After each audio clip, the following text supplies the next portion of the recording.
A quiet street corner, a cracked sidewalk, a familiar cafe in Los Angeles, nothing unusual on the surface, just another winter morning in California. But on January 14th, something was different. A brief exchange outside that cafe, a raised voice, a glance from a passing pedestrian, and then silence. The kind of silence that spreads quickly because it signals something more than a private moment. It suggests that a private wall may have just come down. And when that wall belongs to a former senior royal, people take notice. 2 days later, a statement from Buckingham Palace was issued with unusual timing and unmistakable tone. It didn't name names, it didn't confirm details, but it said what needed to be said. Silence does not equal amnesty, a line drawn without raising a voice, a message directed not at the press, but at the one who left and the ones he left with. For 5 years, the institution held its ground. No comment, no reaction, no shift in posture. But then came a leak, not from the palace, from someone else. And with it, a quote attributed to Prince Harry, not in a press release, not in a podcast, just words reportedly spoken in a private conversation and never meant to be seen. But seen they were, a confession of sorts, raw, uneven, and damaging, because it didn't just challenge a person, it raised questions about a pattern. By the morning of January 16th, a legal document had been drafted, and by the evening, a family was no longer just a family. It was a set of names attached to institutional concerns, reputation, legacy, and children. What began as tension is now policy. What felt like an emotional rift has become a structural problem, quietly, deliberately, and without ceremony.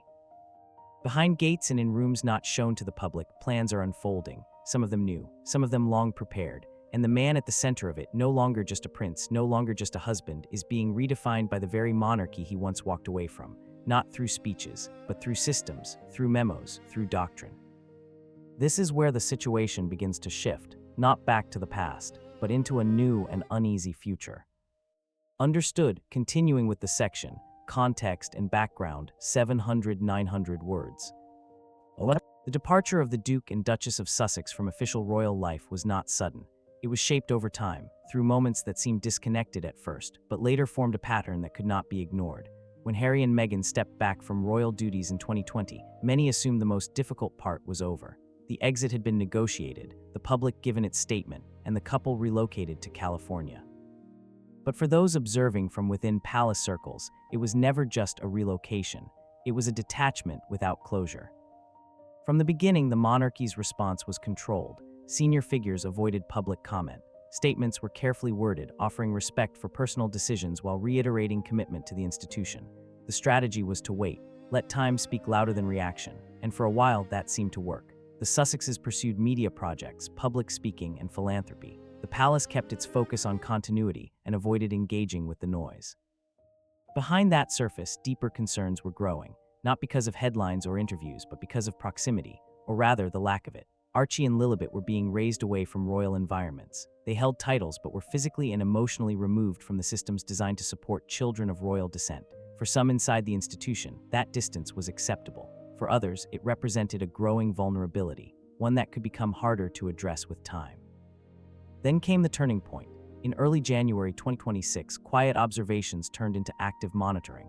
A reported incident in Los Angeles placed Harry and Meghan in a visibly strained moment outside a public venue. The specifics were unclear, but what followed made the impact undeniable. A leak, one not initiated by royal communications, suggested Harry had expressed regret, not for leaving the family, but for how his trust had been shaped and, in his words, misused. The names mentioned in that leaked account raised more than eyebrows. One in particular drew attention inside the palace, Marcus Anderson, a man known to social circles, but until recently never formally addressed by the institution. Alleged to be close to Meghan, his presence now appeared more substantial. According to open discussions and media reports, he was described as a strategist, a behind-the-scenes figure with influence in both private and public matters. This was not the first time concerns had been raised about Anderson. Unofficial documents had circulated years earlier, records of unvetted access, appearances at royal-adjacent events, parallels in travel with members of the royal family, but without public acknowledgement. His involvement remained unconfirmed. That changed when members of the royal family began to speak, quietly at first, then directly. Princess Anne, known for her discipline and reserve, broke with tradition. Her comments during a ceremonial event were brief but unmistakable. She indicated awareness of Anderson's influence long before any public leak. Her tone was not one of surprise, but of inevitability. She confirmed that information had been collected, observations had been made, and the situation, as it stood, had been anticipated. At nearly the same time, behind the scenes, Prince William began to act, not with statements or appearances, but through formal channels. Security reviews were conducted, surveillance footage revisited, legal frameworks discussed. The decisions made were internal but serious. The situation was no longer about individual choices. It had become about structural exposure. The question was no longer why Harry had spoken. The question was what his words now required of the institution. King Charles convened a confidential review session at Clarence House, not to assess guilt, but to address risk. The meeting involved legal counsel, senior aides, and members of the Privy Council Advisory Group. Discussions focused on legacy protection, cross-jurisdiction concerns, and protocols for royal descendants raised outside the United Kingdom. While no external statement was made at that time, the monarchy's direction was clear. Silence would no longer be the default. The Windsor Order, a seldom used framework for handling reintegration of former royals, was quietly reactivated. Originally drafted to manage hypothetical re-engagements under strict conditions, it outlined requirements for acknowledgement of past missteps, legal clarity regarding roles, and safeguards when children were involved. The reactivation of this order did not suggest a welcome. It indicated preparation. In parallel, early drafts of what would later be known as the Windsor Safeguard Protocol began to circulate among key departments. The goal was not to reclaim authority over Harry or Meghan. It was to secure the environment around Archie and Lilibet.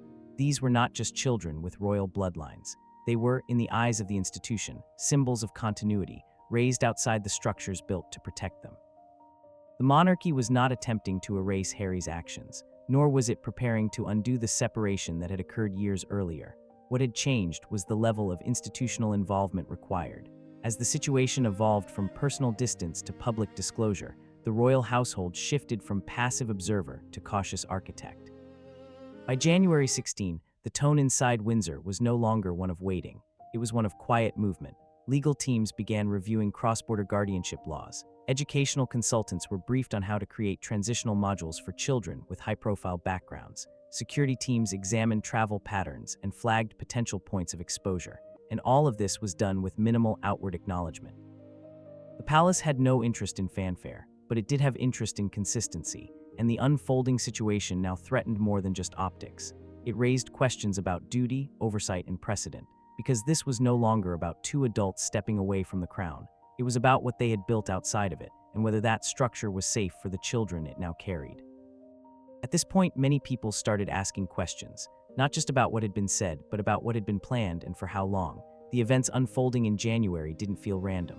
They felt structured, as though the institution had been preparing, not for Harry's return, but for a moment just like this. A moment when words spoken privately would reach the public, and the silence would no longer be enough. The brief quote attributed to Harry, unconfirmed but widely circulated, described Meghan as someone who had shaped his path with intention, not simply followed it. He reportedly said, "I wasn't seduced, I was recruited." For those within the palace, that phrase did more than surprise. It shifted the narrative from emotion to architecture. If accurate, it reframed the past 5 years as something more than a story of estrangement. It became a discussion about control, strategy, and influence. And influence in this context had a name: Marcus Anderson. Previously seen only in photographs, always just outside the frame, his presence now occupied the center of conversation. For years, he had maintained a role that felt informal, connected to social spaces, hospitality, introductions. But suddenly his footprint appeared in more serious places: reported logs, shared travel schedules, unsanctioned appearances. Documents that had once sat in private files were now being reviewed with fresh urgency. There was growing discomfort about how much had been missed or ignored. Questions surfaced about how someone with no official role had gained such sustained access to individuals so close to the crown. Some pointed to Soho House, Anderson's public affiliation, as the link. Others noted the timeline: his proximity to Meghan dating back to her earliest public appearances with Harry, and his name appearing in files long before their departure from the UK. The concern was no longer personal, it was procedural. How had this individual operated without scrutiny for so long? Why had earlier warnings, like the 2018 surveillance entries placing him at secured royal locations, been noted but not acted on? Had the institution failed to protect itself from gradual, informal encroachment? This led to a renewed review of events many had stopped discussing. Babington House, 2018, a weekend event, now reported to have included late-night arrivals, unscheduled guests, and undocumented interactions. Until recently, those moments were dismissed as part of the younger royal's private life. But now, with new context and an unfolding situation involving children, those same moments were being reassessed. not for what they said back then, but for what they may now reveal. The phrase unvetted access started appearing in internal discussions.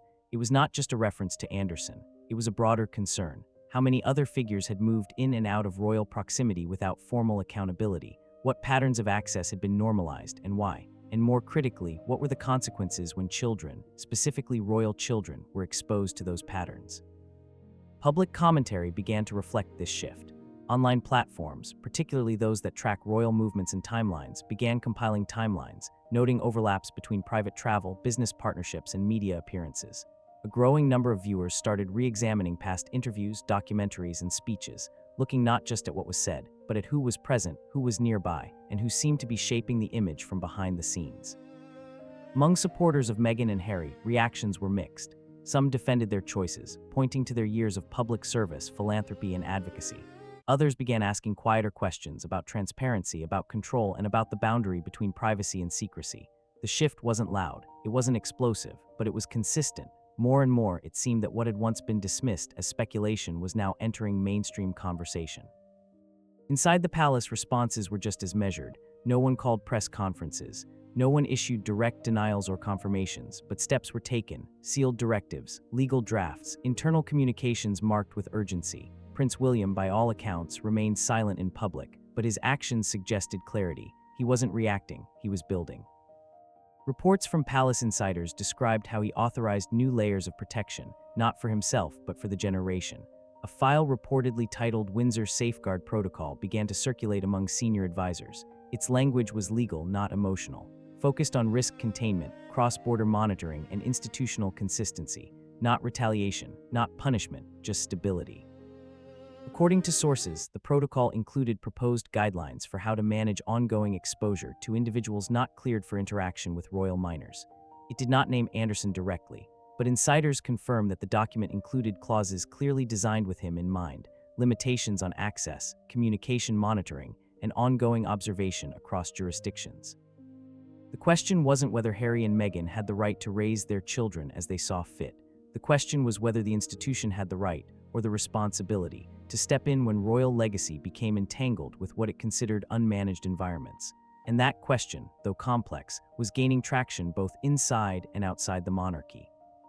Some observers compared the current developments to past royal crises. Others cautioned against that. This was not the abdication of a throne, it was the evolution of a role. Prince Harry had chosen a different path, but the consequences of that path were now being felt by those who had no choice in the matter, Archie and Lilibet.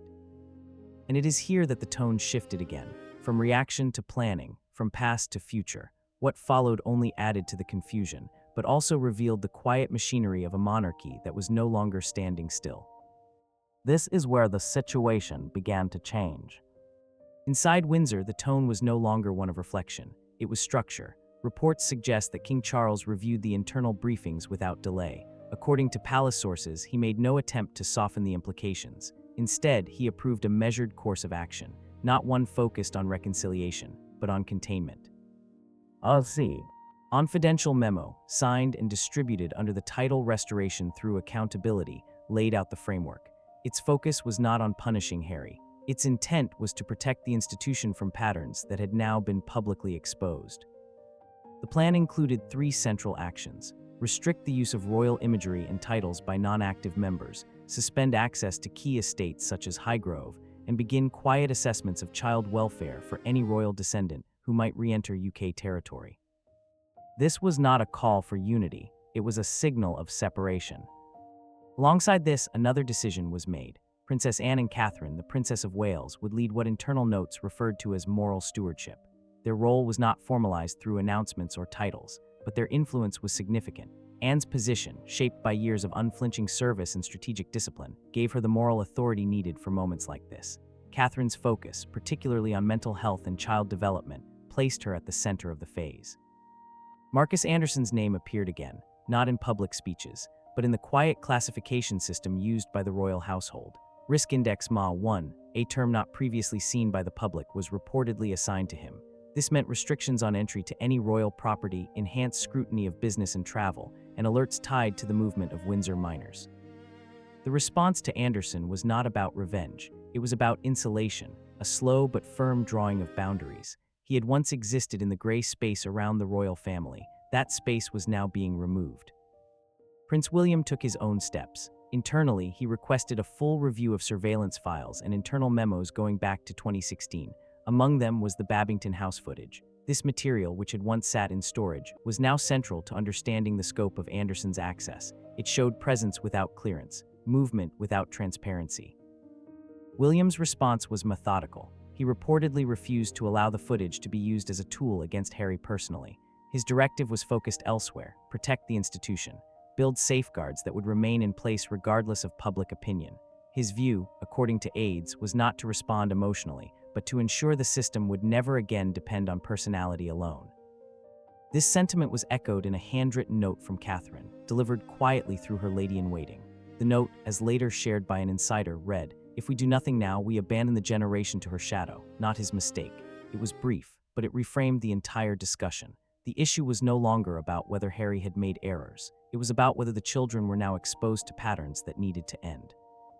Soon after, the Windsor Safeguard Protocol was finalized. It included measures for co-monitoring any minor of Windsor descent living abroad. It did not assert full custody, but it created a framework for shared oversight, protective rather than possessive, designed not to reclaim Harry's children, but to ensure their well-being was no longer dependent solely on one environment. The protocol outlined thresholds for institutional involvement, psychological reviews for extended UK visits, third-party evaluations for schooling, and restrictions on exposure to flagged individuals. It proposed a model that could operate across jurisdictions, a system that was diplomatic in nature, but legal in structure. Behind this move was not a single figure, but a group. Charles approved it, William built it, Catherine shaped its tone, and Anne ensured its principles stayed intact. Together, they moved not as a fractured family, but as a unit focused on preservation. Outside the palace, reactions varied. Media headlines speculated about the future of the Sussex family, but inside the royal system, the language remained careful. It was never about reclaiming status or seeking retribution. It was about removing risk. The file was shared with only a small circle. William, according to reports, sent it not to his father but to Catherine. This act, while symbolic, was strategic. It underscored her growing role not just as a future queen, but as a figure of conscience. One advisor described it simply: William builds the structure, Catherine guards the soul. Meanwhile, social media reflected a slow shift in tone. Popular accounts that had once defended every move by the Sussexes now expressed fatigue, not anger, but doubt. Questions replaced slogans. Images were no longer reposted with admiration, but with analysis. Was it a love story or a launch strategy? Had vulnerability been marketed as authenticity? And if so, who paid the price? The hashtag #FreeArchene quietly overtook older trends, not because of coordinated campaigns, but because people were sensing something unspoken, that the children were at the center of. A tension they had not chosen. As the public continued to speculate, the palace kept its silence. There were no updates, no interviews, just small, precise movements. Rose Haven Cottage, located behind Windsor's main residence, underwent upgrades. Security systems were modernized. A child-focused wellness suite managed through the Royal Foundation was installed, not announced, just quietly prepared. At St. George's School, administrators were briefed on how to support high-profile students under confidential conditions. 2 names were added to a planning document, without schedules, without assumptions, just contingency. For those watching closely, the message was clear. The monarchy was not expecting the Sussexes to return, but it was preparing for their children, not because of public pressure, but because the institution could no longer rely on distance as a solution.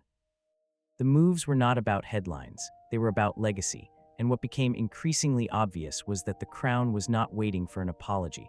It was building a system that would stand, with or without one. Public reaction didn't come all at once. There were no large protests, no viral videos from the royals, no urgent press tour, but there was movement, and it spread quietly. Media outlets began to adjust their tone. Coverage that once amplified the glamour of the Sussex household started shifting toward analysis, even caution. Articles referencing Meghan's philanthropic image started including context from recent disclosures, not accusations but questions. A change in editorial framing that didn't condemn, but no longer celebrated. Within days, Meghan's media presence began to shrink. Netflix removed her upcoming series from its internal slate without public explanation. Spotify distanced itself from her brand's audio offerings. A planned fashion collaboration was quietly paused. None of these moves were dramatic. No one issued statements. Instead, brands simply stopped moving forward. Projects faded from calendars. Mentions disappeared from websites. It wasn't a rejection, it was a withdrawal. Those familiar with industry patterns recognized the signs. This was not about scandal. It was about risk. Harry's leaked comments, while not confirmed, had created discomfort. Not because of what they proved, but because of what they suggested. That Meghan's story might have been more carefully managed than believed. That some parts of the narrative may have served a purpose beyond personal growth or advocacy. And that the people behind that strategy, like Marcus Anderson, might have played a more central role than anyone had publicly acknowledged. Within Soho House, Anderson's name was reportedly removed from event documentation. Internal audits were launched. A figure once described as discreet now appeared to be a liability, not because of public outrage, but because of quiet concern. His hospitality company, previously involved in exclusive gatherings, was flagged in private due diligence reviews. Guests no longer mentioned his name in connection with planned appearances. He didn't resign, he faded. And that fading wasn't limited to professional circles. On public platforms, fan pages that once praised Meghan's authenticity began to slow down. Comments changed in tone. Supporters started asking new questions. Was this all orchestrated? Were we supporting a cause or amplifying a campaign? The shift wasn't angry. It was weary. Not rejection, but retreat. In palace circles, this development was met with silence. Not celebration, not briefings, just silence. Those close to senior royals reportedly emphasized that there was no satisfaction in Meghan's fading spotlight. The Crown's concern was no longer her brand. It was the impact of that brand on the two children now caught between two structures. On January 16, royal aides began using a phrase that hadn't appeared before, young legacy doctrine. It wasn't part of public documentation. It hadn't been filed, but it was spoken. It described a framework still evolving, focused solely on the generation, specifically on Archie and Lilibet. At its core, the doctrine separated adult history from child well-being. It affirmed that neither parent's status, positive or negative, would determine institutional protection for the children. It proposed psychological evaluations, media silence requirements, and neutral educational settings as prerequisites for any time spent in the UK under royal care. It even proposed a formal exclusion clause, preventing access by any figure flagged in institutional security reviews, including Marcus Anderson. To many inside the system, this was unprecedented. The monarchy had never attempted to separate minors from the social consequences of their parents' decisions in such a structured way. But this time, the stakes felt different, not because of scandal, but because of long-term exposure. The view was not about reputations today, it was about outcomes years from now. Princess Anne, Prince William, and Catherine reportedly led the development of this doctrine. Each brought a different focus. Anne, the operational lens, asking what structural failures allowed outside influence to go unchecked. William, the protective approach, crafting legal shields around children who bore his family's name. And Catherine, the emotional clarity, reminding the institution that silence, when involving children, can feel like absence. Catherine's handwritten note, delivered to the King's office and never publicly shared, became central to internal discussions. The phrase, "protect the children even if the adults failed," began to appear in private memoranda, not as a motto but as a principle. It carried weight. It reminded those inside the palace that the conversation was not about who was right, it was about who might be hurt.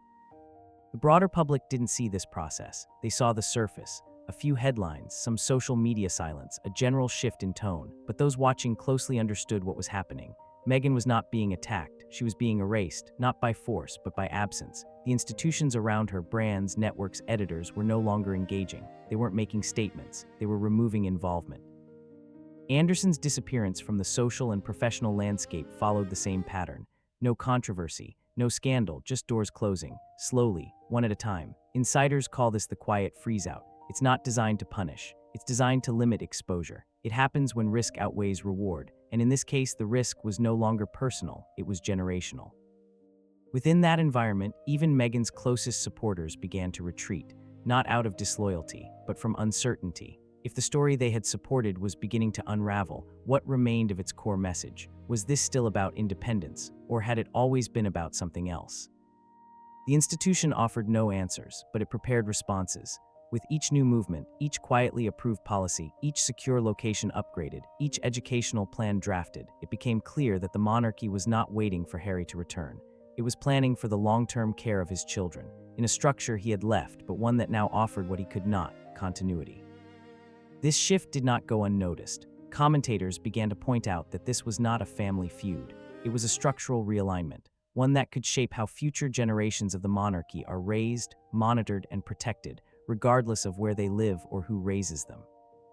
And so, what began as an emotional split in 2020 has become something else entirely. A layered, quiet evolution of how legacy is protected when titles don't apply, and when the public no longer believes the story that was once told. This is why the discussion has not faded. At the center of everything now are two children, Archie and Lilibet. Born into royal lineage, yet raised far from its structures, they are becoming the quiet focal point of a system not built for ambiguity. They are not public figures. They have made no appearances, no speeches. But still, every move made around them is being documented, reviewed, and quietly prepared for by one of the oldest institutions in the world. Recent developments suggest that Prince Harry has taken formal steps toward requesting shared guardianship of his children. Not full custody, not a return to the UK, but a new model, seasonal residency in Windsor, educational access under royal supervision, and psychological wellness support designed through the Royal Foundation. The petition, according to leaked drafts, is framed not as a demand, but as a protective measure, a way to give his children structure he says was missing. The leaked draft includes emotional language, acknowledging what Harry describes as shadows he once helped create, but the palace is not reading this emotionally. Inside the Lord Chamberlain's office, it is being reviewed through the lens of precedent. What happens if the monarchy allows royal children to return without restoring their parents, and what if they don't allow it at all? The proposed response is cautious. A position paper titled Royal Guardianship Protocol, Safeguarding Without Reinstatement, reportedly outlines the Crown's stance. It accepts the possibility of shared care, but it draws three firm lines. First, that access to royal resources does not restore public reputation.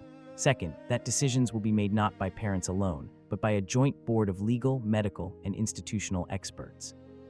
And third, that any individual classified under high-risk categories, like Marcus Anderson, will not be permitted near royal minors under any circumstance. These positions are not designed to punish Harry or Meghan. They are designed to create separation between personal history and future responsibility. The palace is not challenging Harry's parental rights, but it is setting boundaries around how those rights intersect with legacy. And while King Charles may have authorized the legal structures, the force behind them comes from others. Princess Anne's early concerns about unvetted access laid the foundation for what would become a full structural review. Prince William's insistence on long-term safeguards led to the creation of the Windsor Safeguard Protocol, giving the monarchy a path forward that didn't depend on personal reconciliation. And Catherine's handwritten message, brief, private, but deeply felt, gave moral clarity to what otherwise might have remained procedural. Internally, there is no disagreement. Palace aides describe this as the most united the senior royal family has been in years, not because they all feel the same way about Harry, but because they all understand the stakes. Protecting the monarchy now means protecting its youngest members, even if it means protecting them from their own narrative. Legal filings are expected soon. Court hearings may follow. The process will likely be quiet, wrapped in diplomatic layers and far from the public's view, but it is significant. The UK High Court may need to determine whether the monarchy can claim partial guardianship of children born abroad without asserting full control, a legal structure not seen since the early 20th century. Some legal analysts compare this to the abdication crisis of 1936, but this is not about succession. It's about stability. It's not about who wears the crown. It's about how those connected to it are kept safe, even at a distance. In California, Meghan has made no public moves. Her team has declined comment. Her social media accounts remain quiet. Marcus Anderson, whose name once trailed her public appearances, has not been seen. Industry circles describe his absence as deliberate, not resignation, not exile, just a disappearance coordinated in silence. But that silence is not being read as protection. For some, it suggests uncertainty. If Meghan supports the petition, she aligns herself with the institution she once stepped away from. If she opposes it, she risks being framed, fairly or unfairly, as the parent obstructing a new model of care. There is no easy path forward, for Harry, for Meghan, or for the monarchy, but what's becoming clearer is that the institution is not operating out of sentiment. It is building systems, drafting frameworks, creating limits and protections, preparing not just for what is happening now, but for what may happen. The world may not see the full picture, but the contours are emerging. A palace once criticized for being reactive is now laying groundwork before crisis arrives. A family once divided is showing signs of strategic unity, and a story once centered on a couple is now firmly focused on their children. This transition from personality to structure, from family to legacy, is subtle, but in the context of royal history, it is significant because it represents a shift in how the crown defines protection, not as presence, not as tradition, but as a framework of care that exists even when relationships break down.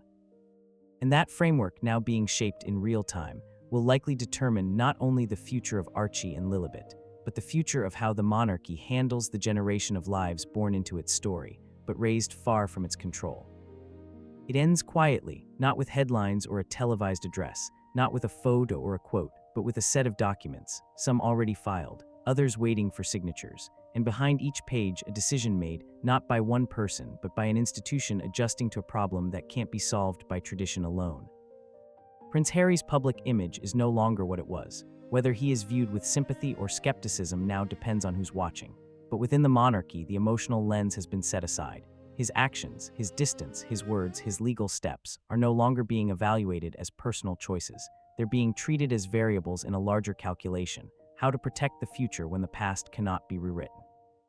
The monarchy is not asking for an apology. It is not demanding return. It is creating distance, a separation between legacy and personality, between children and conflict. The institution understands something essential now, that a title is not a shield, that silence is not a strategy, that influence, when unchecked, can leave marks that policies must eventually try to clean. Catherine's note remains unspoken publicly, but echoes through every decision made. Protect the children, even if the adults failed. Those words do not erase history, but they shape what comes. They remind those involved that this is no longer about image, it's about responsibility. And so Rose Haven Cottage remains ready. School modules remain unwritten but waiting.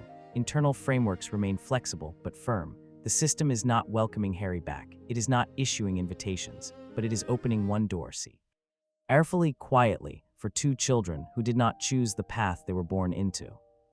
What happens will not unfold in a single moment. It will take time, through hearings, through quiet planning, through choices made out of view. But one truth has emerged. The monarchy is no longer preparing for reconciliation. It is preparing for guardianship, of history, of names, of children. And that shift, though calm and almost invisible, may become one of the most lasting in its modern story.